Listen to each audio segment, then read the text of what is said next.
I was 17 years old when my little sister tried to kill me. She didn't use a weapon. She used my own rescue inhaler, holding it just out of reach, while I dropped to my knees, clawing at my throat, gasping for air that wouldn't come. I can still hear her voice, cold, amused. "Gasp, loser!" My parents sat on the couch 5 feet away. My mother looked up, sighed, and said to Lisa, "Come on, honey, you don't need to see this." Then she walked my sister out of the room, left me there, dying on the carpet. I crawled across that floor and saved my own life. And for 19 years, I buried that memory so deep I almost convinced myself it never happened. But here's what I didn't know: Lisa had been filming the whole thing. She had hidden my inhaler before the attack started. She had planned it. And yesterday, when the judge said, "Let's review the video evidence," my sister jumped to her feet and screamed a phrase she shouldn't have known, a phrase that proved everything. Have you ever watched someone destroy themselves with a single sentence? My name is Kimberly Jenkins. I'm 36 years old, and I run a medical device company in Portland, Oregon, a business I built from nothing, a life I created entirely on my own. My family doesn't know any of this. To them, I'm still the invisible daughter, the one who wasn't worth remembering. That satisfying moment in the courtroom, watching my sister's face drain of color as she screamed words that condemned her, didn't happen by accident. It started 3 weeks earlier on an ordinary Tuesday evening when I opened an envelope that would unravel 19 years of carefully constructed lies. The return address said King County Superior Court. Inside was a subpoena requiring my testimony in the case of Lisa Jenkins Monroe versus Rachel Torres. My sister was suing someone for defamation. I didn't know Rachel Torres. I didn't understand why Lisa's lawsuit would involve me.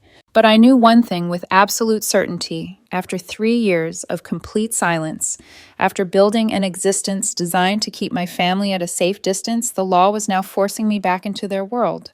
I should have called a lawyer immediately. I should have found a way to be excused. Instead, I did something I hadn't done in years. I searched for information about my sister online. Rachel Torres had written a blog post about her experience at a Seattle marketing firm. Most of it detailed workplace bullying, exclusion from meetings, credits stolen for her ideas, a whisper campaign that eventually pushed her out. Standard corporate cruelty. But near the end, one paragraph made my blood run cold. Lisa Jenkins has a pattern that goes back decades. Ask her own sister what happened when she couldn't breathe. Ask why her family spent 19 years making sure no one would believe her. I read those words until my hands stopped shaking. How did this stranger know about the asthma attack? How did she know about my years of silence, the isolation, the way my family had convinced everyone, including me, that I was the problem? That phrase haunted me, making sure no one would believe her. It suggested something I had always sensed but never been able to prove. My family's treatment wasn't random neglect. It wasn't simple favoritism. It was orchestrated, deliberate, planned. I sat in my quiet apartment as memories resurfaced with new clarity.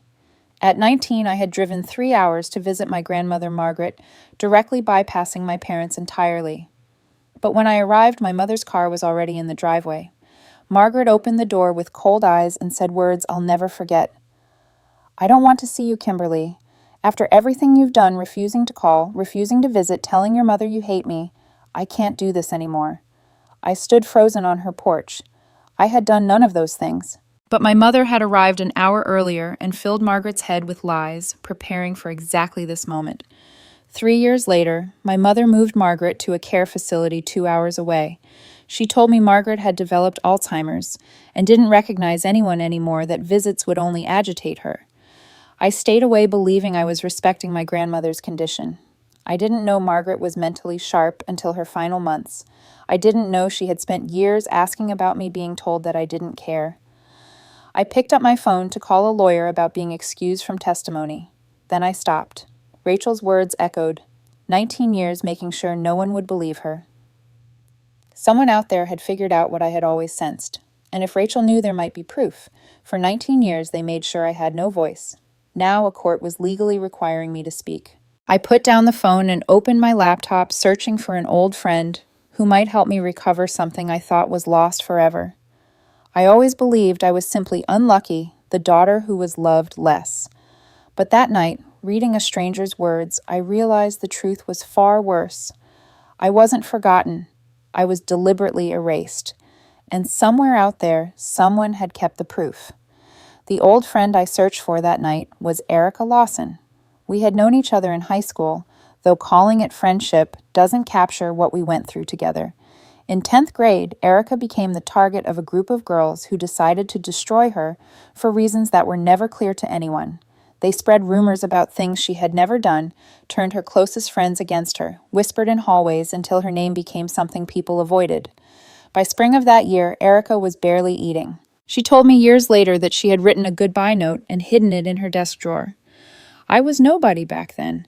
No social standing, no influence, nothing that would make my support valuable to anyone. But I sat with Erica at lunch when the cafeteria emptied around her. I walked her to class when the whispers got loud. I didn't have the power to stop what was happening, but I could make sure she wasn't facing it alone. That spring, she destroyed the note she had written. She told me I was the reason. Now Erica worked as a digital forensics specialist in Portland. She spent her days recovering deleted files, extracting data from damaged devices, finding the digital traces that people thought they had erased forever. When I called her and explained what I was looking for, her response came without hesitation. She told me she had been waiting 20 years to pay me back. She said to bring everything I had. She promised we would find what they buried. I brought the only item I had kept from my childhood home, a DVD in a paper sleeve labeled, in Lisa's handwriting, Family Memories, 2006. My sister had been obsessed with our father's new camcorder that year, recording everything from meals to arguments. I had taken the DVD when I moved out at 18, though I had never been able to watch it. Some part of me knew what was on it. Some part of me wasn't ready to see. Erica inserted the disc into her equipment and began extracting the files. The asthma attack footage was there exactly as I remembered it, and worse than I had allowed myself to recall. Lisa's voice came through the speakers, young and cruel. "Gasp, loser! Look at her! This is hilarious!" But Erica paused the video and pointed at something I had never noticed, the timestamp in the corner. She told me that Lisa had started recording 3 minutes before my attack began. The footage showed me sitting on the couch, breathing normally, unaware that anything was wrong. Lisa had been filming me and waiting. The implication made me sit back in my chair. Lisa had known an attack was likely. She had hidden my inhaler beforehand. She had positioned herself with the camera and waited for my lungs to betray me. A 14-year-old girl had orchestrated her sister's medical emergency for entertainment. This wasn't cruelty of opportunity. This was premeditation. But the video wasn't the only thing on that disc. Lisa had been careless when burning the DVD. She was 14, old enough to be deliberately cruel, but young enough to be sloppy with technology. She had used the family computer and selected entire folders to copy without checking what they contained. Mixed in with the video files were email archives. Hundreds of messages between my mother and Lisa, spanning years, accidentally preserved on a disc that had sat in my closet for nearly 2 decades. Erica opened the first relevant thread dated 2 days after my asthma attack. My mother had written, "Delete the video from the camera, and don't mention Kimberly's episodes to Grandma when she visits. We need to focus on presenting you well." Lisa replied that she had already done it and had also told Grandma that I refused to come downstairs for dinner because I was being difficult again. My mother's response was a single word followed by instructions. "Perfect. Keep it up. We can't let her ruin your relationship with Grandma. There's too much at stake." Erica kept digging through the archives. What emerged was not a collection of random cruelties, but a systematic campaign stretching back 19 years. My grandmother Margaret had been wealthy. Her late husband built a successful contracting business, and she owned property worth over $400,000. She had 2 granddaughters, and the question of who would inherit had apparently consumed my mother's thoughts for decades. The emails revealed the strategy in devastating detail. My mother coached Lisa on how to appear devoted during visits while feeding Margaret. Lies about me being unstable, selfish, troubled. Lisa reported back after each visit, confirming that she had repeated whatever story they had agreed upon. One email mentioned intercepting a birthday card I had sent and throwing it away before Margaret could see it. Another showed my mother warning relatives that I had mental health issues, and they shouldn't encourage me by reaching out. But one message from 15 years ago revealed something deeper than financial scheming. Lisa had written to ask why Grandma always asked about Kimberly first whenever Lisa visited, even though Lisa was the one who actually showed up. My mother's reply explained everything I had never understood about my own childhood. She wrote that her mother had always favored me. Even when I was a baby, Margaret treated me like I was more special than her own daughter, more special than Patricia herself. She said she would not let that happen again. They were correcting an old imbalance. This wasn't just about money. It was about making sure the right person was loved. I read that email 3 times before I could breathe normally. My mother's hatred of me had never been about me at all. It was about jealousy, stretching back decades, a wound that Patricia had never healed. I was being punished for being loved by the grandmother who hadn't loved my mother enough. I still needed to understand how Rachel Torres knew any of this. So I found her and asked her to meet me at a coffee shop. She explained the connection that had brought her blog post into existence. Her grandmother, Dorothy Torres, had been Margaret's closest friend for over 40 years. They attended the same church, shared the same social circle, confided in each other about everything important. Margaret had told Dorothy about her growing suspicion that Patricia was poisoning her relationship with me. She was confused when my calls stopped coming and hurt when her attempts to reach me were never returned. She didn't understand why her granddaughter had abandoned her, but she suspected she was being lied to, and she began to investigate. Rachel told me that my grandmother had started keeping a journal 12 years ago. But she didn't just write down observations. She actively tested my mother and Lisa. One entry described leaving a note with my phone number on her kitchen counter during one of Lisa's visits. She wanted to see whether Lisa would mention it to Patricia or give it to me. The note disappeared. Lisa never said a word. Margaret wrote that now she knew for certain. My grandmother had run her own investigation for 12 years, gathering evidence, systematically documenting every lie she caught them in. Rachel continued with the part that made tears run down my face. My grandmother had changed her will in 2019 to leave most of her estate to me. But she knew Patricia would contest it, so she gave her journal to Dorothy with specific instructions, only give this to Kimberly when there's a legal arena where it can actually be used. If she received it too soon, Patricia would find a way to destroy it or discredit her. The will was contested exactly as Margaret predicted. Lisa and Patricia claimed she had dementia. They produced medical records from the care facility Patricia had chosen. With no one to defend the new will, it was overturned. The old one favoring Lisa was reinstated. Rachel looked at me across the table. She said my grandmother knew they would win that battle, so she made sure to win the war. For 19 years, I thought I was paranoid, imagining patterns that existed only in my wounded mind.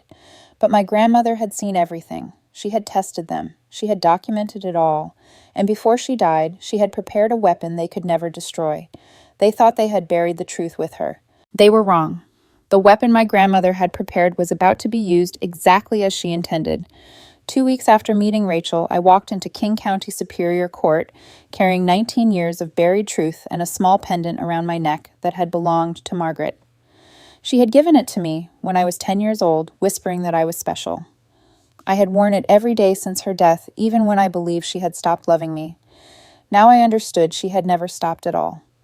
Lisa sat at the plaintiff's table in an expensive blazer, her posture perfect, her expression composed into careful victimhood. She had dressed for the role she intended to play, a successful professional whose reputation had been destroyed by a vindictive former employee. Her attorney shuffled papers beside her, preparing what I knew would be an aggressive strategy. My mother sat in the front row, directly behind Lisa, wearing her best church clothes, a silk blouse with pearl buttons, earrings that caught the light. Image had always been everything to Patricia Jenkins. She was here to support her wrongly accused daughter, to present the picture of a devoted mother standing by her child through unfair persecution. When I entered the courtroom, Lisa's eyes found me immediately. Her expression shifted into contempt and dismissal, the same look she had worn while holding my inhaler just out of reach. My mother didn't acknowledge me at all. Her gaze moved through me as if I were invisible. Some things never change. Rachel's attorney caught my eye from the defense table and gave me a small reassuring nod. Margaret Webb was 62 years old, with gray hair and reading glasses on a chain around her neck. She specialized in cases involving psychological abuse, the kind of harm that leaves no visible marks but destroys people from the inside. Judge Patricia Coleman called the proceedings to order. She was in her early 60s with a no-nonsense demeanor that suggested she had seen too many courtroom performances to be impressed by any of them. I was called to the stand. Lisa's attorney approached me with confidence. His questions came fast and aggressive. He asked if it was true that I had been estranged from my family for years. I confirmed 3 years. He asked if it was true that I had struggled with mental health issues, that my family had expressed concern about my stability. I kept my voice steady. I told him that I had been told I had mental health issues, yes, by my mother, in emails to my grandmother, in conversations with relatives, but she had never said it to my face. She had never suggested I see a doctor or get help. She had only said it to people who might otherwise have supported me. Attorney Webb rose and requested permission to submit Exhibit A. The judge granted it. A screen displayed emails between my mother and Lisa spanning years. My mother coaching Lisa on what to say during visits to grandmother Margaret. Lisa reporting back on successful deceptions. Strategic discussions about inheritance. The phrase appeared on screen, "We can't let her ruin your relationship with Grandma. There's too much at stake." Lisa's confident expression began to crack. My mother's face drained of color. Attorney Webb submitted Exhibit B, the asthma attack video. The footage played with the audio initially muted. A teenage girl on a living room floor gasping her hand, reaching desperately towards someone off camera. Another girl standing over her, holding something small while filming. The girl on the floor crawling across the carpet. Parents visible on a couch in the background, neither one moving to help. Several people in the gallery looked away. Judge Coleman's expression tightened. Lisa jumped to her feet before the audio portion began. Her voice was shrill as she shouted that the video was edited, that I had probably added fake audio, that her grandmother had loved her and would never have kept something like this. Attorney Webb responded calmly. She pointed out that Lisa had just referenced a specific phrase, but the video had been muted for the first 30 seconds. The audio hadn't played yet. How did Lisa know exactly what was said? The courtroom fell completely silent. Lisa stood frozen, realizing what she had done. She stammered that she must have heard about it somewhere. Attorney Webb pressed further. From whom this video had never been made public before today. How could Lisa possibly know what words were spoken unless she was there when they were recorded? Lisa had no answer. She had just confirmed the video's authenticity by knowing details she could not possibly know unless she had been the one holding the camera 19 years ago. Attorney Webb submitted Exhibit C, Grandmother Margaret's journal. She explained the chain of custody Dorothy Torres, present in the courtroom, had received this journal directly from Margaret before her death, along with a letter of instructions. A certified handwriting analyst had confirmed the entries were genuine. Selected pages appeared on the screen. Margaret's observations of lies she had caught, her tests like leaving my phone number where Lisa could find it and documenting when it disappeared, her growing certainty that her own daughter was destroying her relationship with her granddaughter, her final entry about changing her will and leaving the journal to Dorothy. My mother slumped in her seat, her face gray. The irony was devastating. Lisa had filed this lawsuit claiming she was the victim of a conspiracy. Instead, she had exposed her own. Lisa's attorney made one desperate attempt. He declared that I was clearly motivated by jealousy, that I was a nobody trying to destroy my successful sister. Attorney Webb submitted Exhibit D, my professional background. The courtroom learned that Kimberly Jenkins was the founder and CEO of MedBreath Technologies, a medical device company specializing in respiratory support equipment. I had turned my worst memory into a mission to help others. A major healthcare corporation had recently offered to acquire my company for $15 million. I looked at Lisa's attorney and spoke quietly. I had no reason to be jealous. I had built my own success while my family was busy trying to erase me. I was not here for revenge. I was here because the truth mattered. Judge Coleman looked at me directly. She asked why I had agreed to testify given everything I had described. She noted that I could have sought an exemption. I touched the pendant around my neck. My grandmother had spent 12 years documenting the truth, hoping someone would eventually believe me. She died before she could see justice done. I was here to prove she wasn't wrong about me. I was here because I finally believed I was worth defending. Lisa filed this lawsuit to silence one woman who had called her a bully. Instead, she proved that those 2 words she had spoken 19 years ago weren't just a cruel joke. They were a confession she had been carrying ever since. And in trying to hide them, she revealed everything. The revelation that Lisa had condemned herself with her own words changed everything that followed. The verdict came 3 days after my testimony. Lisa lost the defamation case decisively. The judge ruled that Rachel's statements about Lisa's pattern of bullying and family manipulation were substantially true, which under American law is an absolute defense against defamation. Truth cannot be defamation, no matter how much damage it causes to someone's reputation. Lisa was ordered to pay Rachel's legal fees totaling over $40,000. The woman who had spent 19 years taking things that belonged to me was finally forced to pay for something herself, but the courtroom verdict was only the beginning of what she lost. The real consequences came from the court of public opinion, and they came faster than anyone expected. Someone in the gallery that day had been posting updates throughout the trial. Within hours of the verdict, descriptions of the video and Lisa's self-incriminating outburst spread across social media. By the next morning, the actual footage had been uploaded after it became part of public court records. The hashtag #GaspLoser began trending and stayed in the top topics for 3 days. Thousands of people shared their own stories of family cruelty in response. Comments poured in from survivors of sibling abuse who said the video made them feel seen for the first time in their lives. News outlets picked up the story. Lisa Jenkins became the face of toxic family dynamics, her name synonymous with the worst kind of betrayal. The email evidence triggered a petition to probate court requesting a review of my grandmother's estate distribution. The journal documenting undue influence combined with proof that the original will challenge had been based on misrepresented medical information from the care facility my mother had chosen provided grounds for the court to reconsider everything. The review process took several weeks, but the conclusion was clear. There was sufficient evidence of systematic manipulation. The court ordered a redistribution. Lisa was required to return a significant portion of the inheritance she had received money she had already spent on her house, her car, the lifestyle she had built from my grandmother's estate.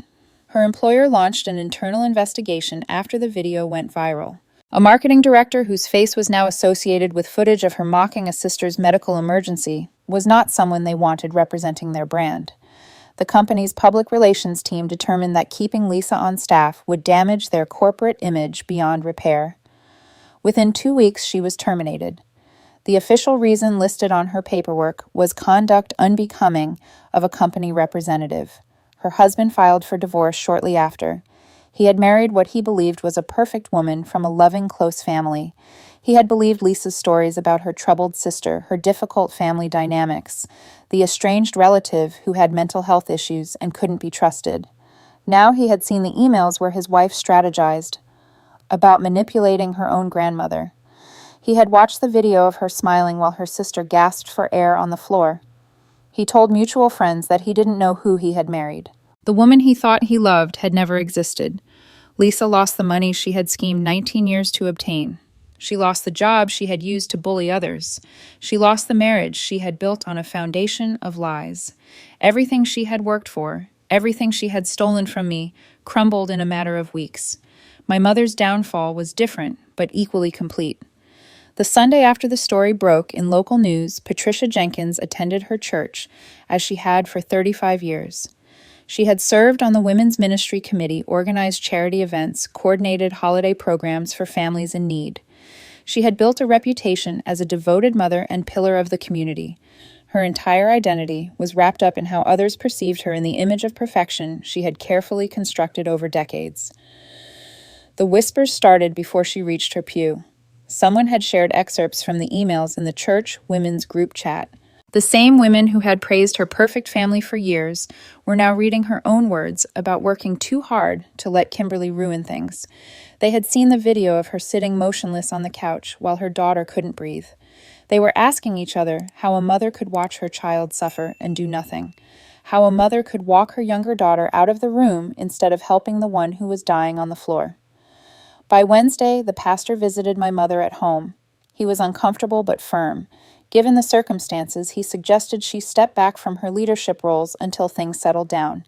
The congregation was unsettled. That was the word he used. Unsettled.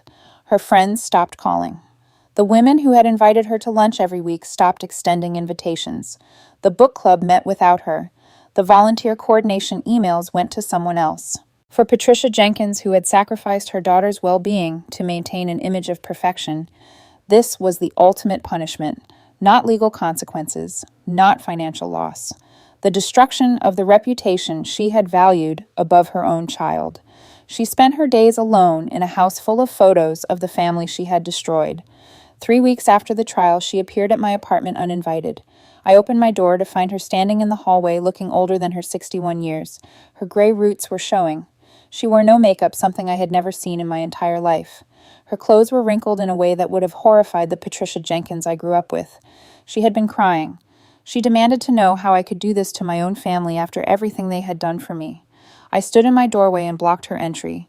I told her she meant everything they had done to me. 19 years of lies, deleted voicemails, intercepted birthday cards, telling everyone I was mentally ill, so no one would believe me if I ever tried to speak up. She tried tears, claiming she had been protecting me. She said I was always so sensitive, so difficult. Lisa was stronger. Lisa could handle Grandma's expectations. She was just trying to do what was best for everyone. I interrupted her. I told her I had read the emails, all of them, including the one where she told Lisa this wasn't just about money. It was about correcting an old imbalance, about making sure the right person was loved. Her face froze. The tears stopped. For a moment, she looked like a trapped animal, realizing there was no escape. I continued. She wasn't protecting anyone. She was punishing me because Grandma loved me more than she had ever loved her own daughter. She couldn't stand that her mother preferred her granddaughter. So she destroyed us both. She destroyed my relationship with Grandma, and she let Grandma die confused and heartbroken, thinking I had abandoned her. And she did it all because of her own pain, her own jealousy, her own unhealed wounds. Her composure shattered completely. She admitted through broken sobs that her mother had always loved me more, from the day I was born. She was Margaret's daughter, and yet Margaret looked at me like I was everything Patricia had never been, like I was special in a way Patricia could never achieve.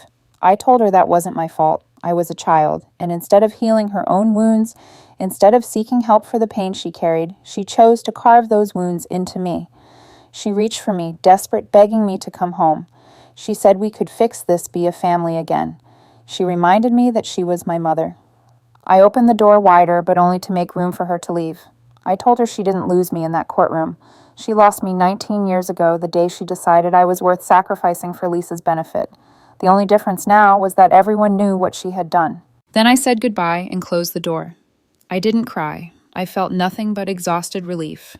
The relief of finally saying no. A month later, a handwritten letter arrived from Lisa. 6 pages of dense script filled with explanations and justifications.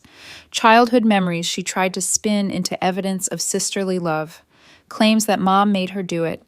Reminders that she was just a child when it started. A catalog of everything she had lost. A question that revealed everything about who she still was.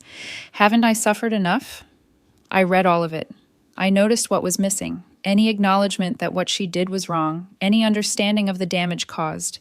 Any genuine remorse. This wasn't an apology. It was a negotiation. Lisa wanted my public forgiveness so she could rebuild her reputation. A redemption story for social media. I wrote back on a single sheet of paper. I told her I understood she had been shaped by Mom's choices. But she had been an adult for most of those 19 years. She had countless opportunities to tell the truth, to reach out privately to stop participating. She chose to keep going. That was her choice, not Mom's. I told her I didn't hate her and didn't wish her harm, but I didn't owe her forgiveness. I hoped she would find peace, but she wouldn't find it through me. They spent 19 years trying to make me invisible. In the end, 2 words and a hashtag made sure the whole world saw exactly who they were. I didn't destroy them. I just stopped being the foundation they had built their lies on, and without me to stand on, they had nothing. 6 months after the trial, the probate court review finally concluded. The process had taken longer than expected, with lawyers examining every piece of evidence, every journal entry, every email that proved how Lisa and my mother had manipulated my grandmother's perception of me for nearly 2 decades. The judge reviewed the documentation showing that the original will challenge had been based on misrepresented medical information records that exaggerated my grandmother's cognitive decline to make her final wishes appear invalid. The court ordered a redistribution of the estate. Lisa was required to return approximately $180,000. That money now came to me exactly as my grandmother had intended. I sat with that number for a long time. It could fund the expansion of my company, secure my future pay for things I had never allowed myself to want. But every time I looked at that figure, I thought about what it truly represented.